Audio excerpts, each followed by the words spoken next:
Hello दोस्तों, तो क्या आप जानते हैं कि एक बिजनेसमैन घूमने क्यों जाता है? तो अगर आपको ये जानना है तो ये वीडियो में लास्ट तक बने रहिए। आप लास्ट तक देखिए, आपको बहुत सारी जानकारी मिलेगी बिजनेसमैन के बारे में।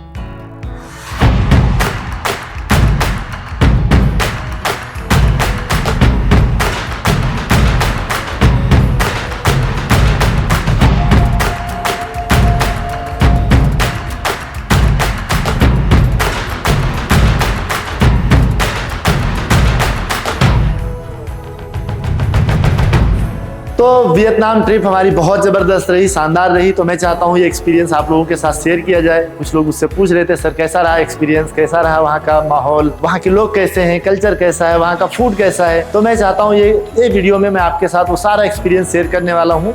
अगर आप वियतनाम जा रहे हैं या वहाँ के बारे में जानना चाहते हैं तो आपको बिना गए यहाँ से ये वीडियो से सारा एक्सपीरियंस आपको मिल जाएगा। सबसे पहला मैं बताता हूँ एक्सपीरियंस के बारे में। तो सबसे पहले हमारा एक्सपीरियंस वहाँ का बहुत बेस्ट रहा। फ्लाइट से उतरा और जैसे ही मैं वहाँ की टैक्सी कर रहा था तो मैंने एक बात बहुत नोटिस की कि अपनी इंडिया की करेंसी वहाँ बहुत ज़्यादा होती है। अपना 1 रुपये होता है, वहाँ का 300 रुपये होता है। तो मैंने 2 लाख रुपये टैक्सी का ये दिया, मतलब वहाँ की करेंसी में 2 लाख रुपये हुए। तो मैं जा रहा था तो रास्ते वगैरह देखे हमने, तो काफ़ी अच्छा डेवलप किया है। जो सिटीज़ में मैं गया था उसका नाम है हो चिन मिन और हनोई, ये 2 सिटी में मैं गया। तो रास्ते बहुत क्लीन है, बहुत ही अच्छा लग रहा था। वहाँ का माहौल बहुत अच्छा है। लोग वहाँ का कल्चर देखा तो बहुत सिंपल रहते हैं लोग। ज़्यादातर लोग बाइक चलाना पसंद करते हैं, बाइक वगैरह ज़्यादा चलती है वहाँ पर। 78% के करीब वहाँ पर लोग बाइक यूज़ करते हैं। और काम में इतने फोकस लोग दिखे मुझे, डिसिप्लिन फॉलो करते हुए दिखे। तो ये वहाँ का एक्सपीरियंस बहुत ही लाजवाब रहा। तो दूसरा है कि कल्चर और फूड।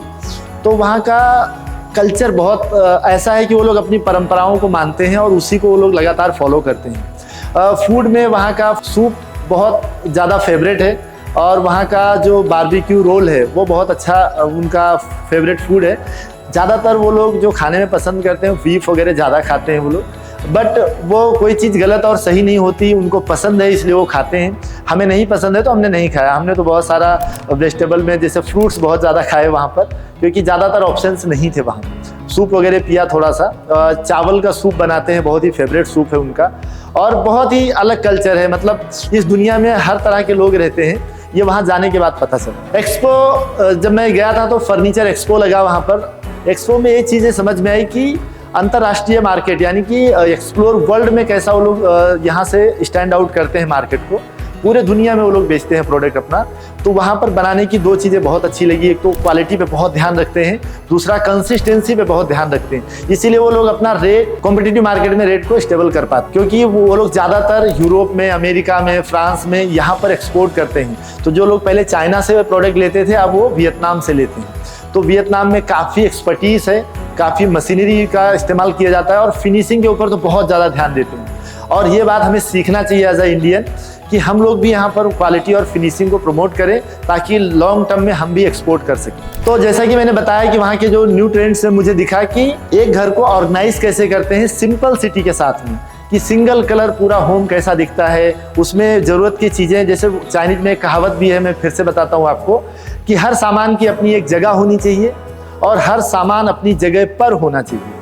तो इस कॉन्सेप्ट को बहुत ही अच्छे से वो लोग फॉलो करते हैं। हमेशा ध्यान रखते हैं कि हर चीज़ ऑर्गेनाइज कर दो और हर चीज़ जब अपनी अपनी जगह पर रहेगी तो स्पेस ज़्यादा मिलेगा। तो ये उनका ट्रेंड है, उस बात को हमेशा ध्यान में रखते हैं। घर छोटा हो या बड़ा हो या बहुत बड़ा हो, उसको ऑर्गेनाइज करने की जिम्मेदारी समझते हैं और इस तरह से वो अपना प्रोडक्ट डिज़ाइन करते हैं। इंडिया से और वियतनाम में क्या फ़र्क है? तो बहुत छोटे छोटे जो मुझे फ़र्क दिखे वो ये सबसे इंपॉर्टेंट दिखा क्वालिटी, और दूसरा है कंसिस्टेंसी।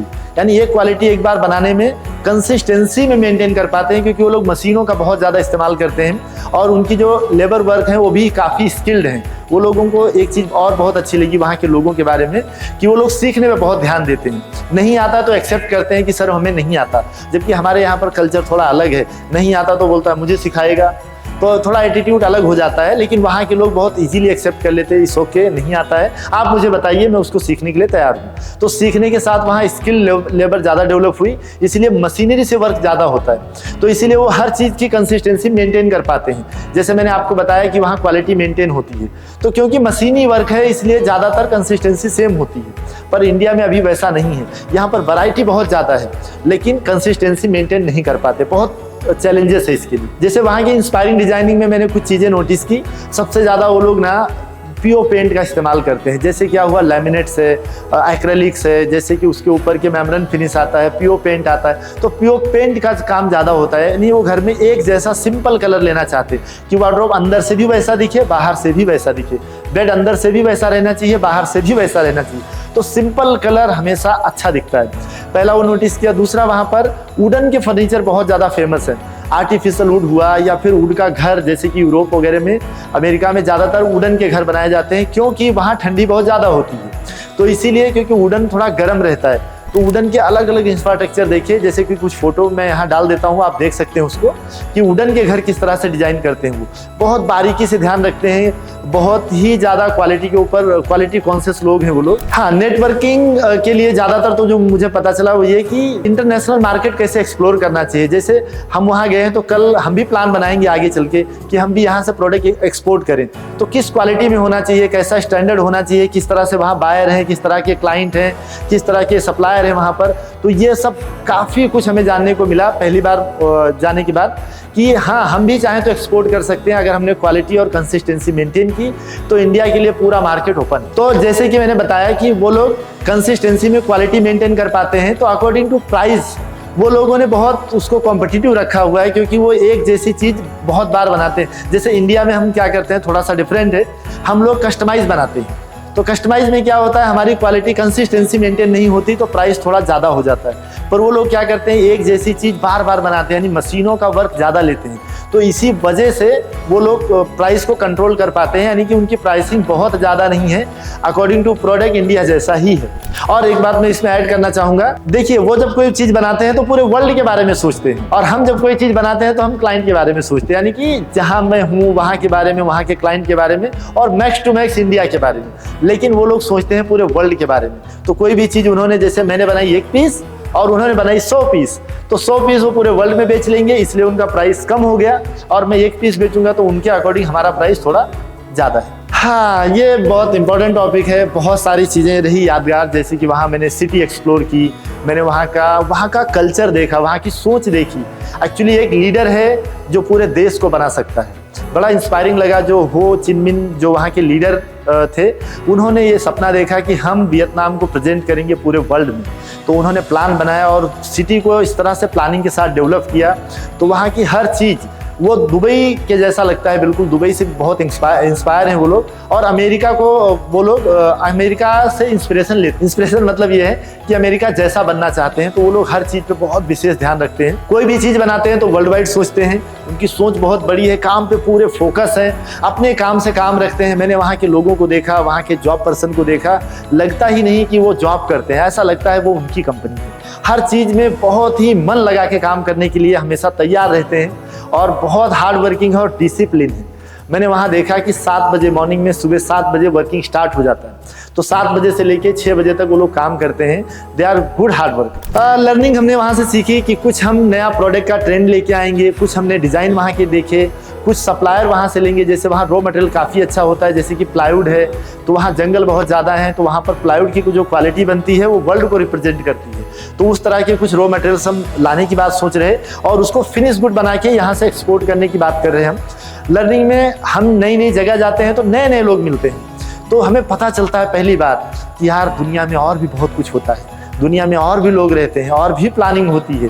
तो इसलिए जाना ही चाहिए। अगर आप जाने का प्लान करें तो कहीं भी एक्सपो होता हो, इंडिया में होता हो, आपके सिटी में होता हो, अदर सिटी में होता हो, तो आप ज़रूर जाइए। एक्सपो में जाने से आपको नए नए लोग मिलेंगे, नई नई डिज़ाइन मिलेगी, प्रोडक्ट मिलेगी, क्वालिटी मिलेगी, तो आप देखकर अपने आप को और अपग्रेड कर सकते हैं।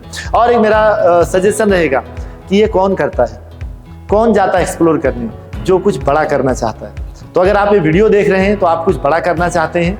अगर आप बड़ा करना चाहते हैं तो आपको एक्सप्लोर करना पड़ेगा। तो आप शुरुआत कीजिए, अपने घर से शुरू कीजिए, इंटरनेट से शुरू कीजिए, चैट जीपीटी से शुरू कीजिए, एक्सप्लोर करना शुरू कीजिए। जितना ज़्यादा आप एक्सप्लोर करेंगे, जितना ज़्यादा आप नॉलेज लेंगे, उतना ज़्यादा अच्छे से आप इसे ग्रो कर पाएंगे। तो अगर आप वियतनाम घूमने जाने का प्लान कर रहे हैं और या फिर एक्सपो में जाने का प्लान कर रहे हैं, तो पहले डेट चेक कर लें कि उसके अकॉर्डिंग प्लान करें, यानी घूमे भी और एक्सपो भी हो जाए, दोनों भी हो जाए।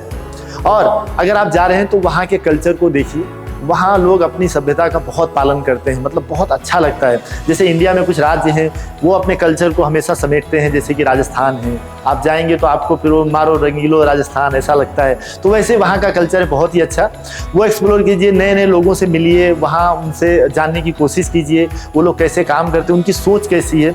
जैसे मैंने बताया अभी पहले कि लीडर की वजह से बहुत सारा चीज़ें हैं वो उनके लोगों में दिखती है, जैसे वो क्या सोचते हैं, कैसे करना है। तो हमेशा काम के प्रति डेडिकेशन, वहाँ एक्सप्लोर कीजिए और घूमिए, बहुत अच्छा है, घूमने के लिए भी बहुत अच्छा है। वहाँ के फूड बहुत अच्छे हैं, कल्चर बहुत अच्छा है, रोड बहुत अच्छे हैं। अल्टीमेट वियतनाम बहुत अच्छा है क्योंकि बहुत कोऑपरेटिव और सपोर्टिव है। तो ऐसे ही हम लोग भी कुछ सीख कर आएँ और हम यहाँ के लिए अपने देश के लिए अप्लाई करें। Thank you.